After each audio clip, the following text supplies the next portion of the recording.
Hello, I'm Matthew Hennessy. Welcome to Free Expression on the Weekend. First up is David Draiman. He's the lead singer of the Grammy-nominated heavy metal group Disturbed. David wasn't bothered by the political statements at last weekend's Grammy Awards. What bothered him was what Billie Eilish and Bad Bunny and the others didn't talk about. His piece for us was headlined Grammy Silence on Iran.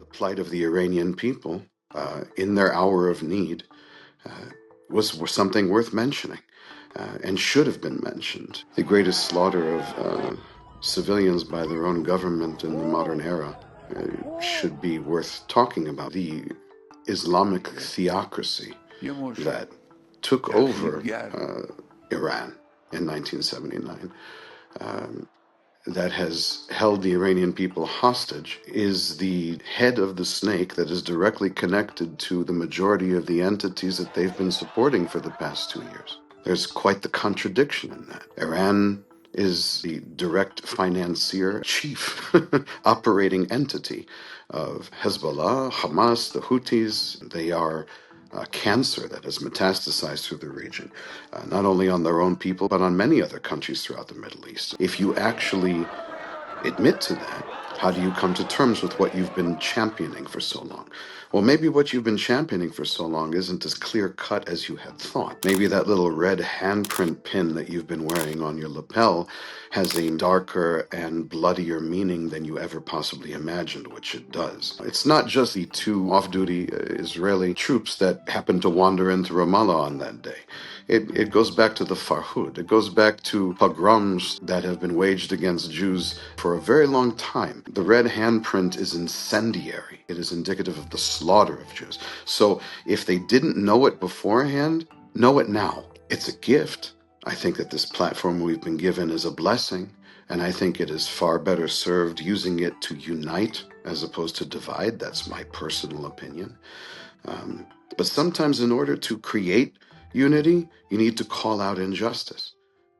And finally this week, if you have children under the age of, say, 10, you don't need me to tell you who Bluey is. The lovable little Australian dog is the star of one of the most popular shows on children's television. Columnist Louise Perry calls it the most conservative show on TV.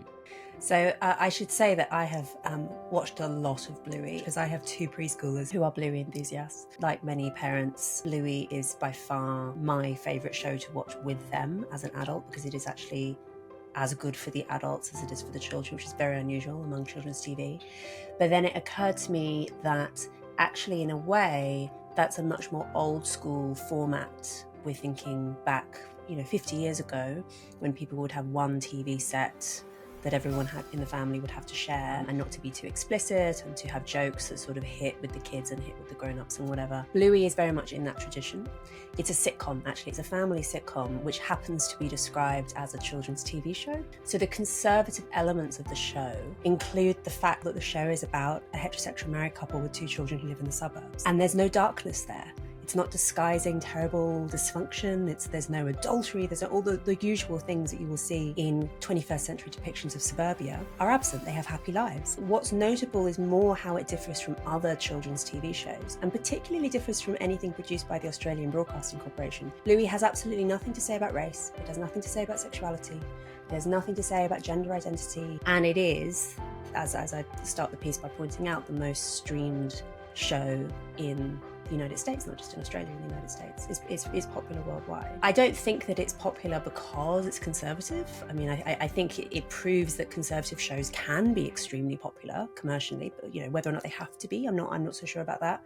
I think the main thing about Bluey is that it's really, really good. One thing to say about the state subsidised children's programming from BBC, PBS, etc., is they do at least generally make more space for trying to be educational. They're more likely to be political in a way that I don't like, whereas the really commercially driven stuff that you see with franchises like Paw Patrol, there's no effort made to educate children on anything. Like, I think, as far as I can tell, it's designed to be as addictive as possible. One of my favourite episodes, Onesies, it works on two layers because the children, of course, watch the show and they think it's just about make-believe fun and it's all very funny and great, The adults watch the show and there's this very tightly scripted 7-minute drama around the pain of infertility and how infertility can cause estrangement within families. And it still brings tears to my eyes. It's just amazing. And I can't really think of another example of a drama that succinctly manages to pack that emotional punch.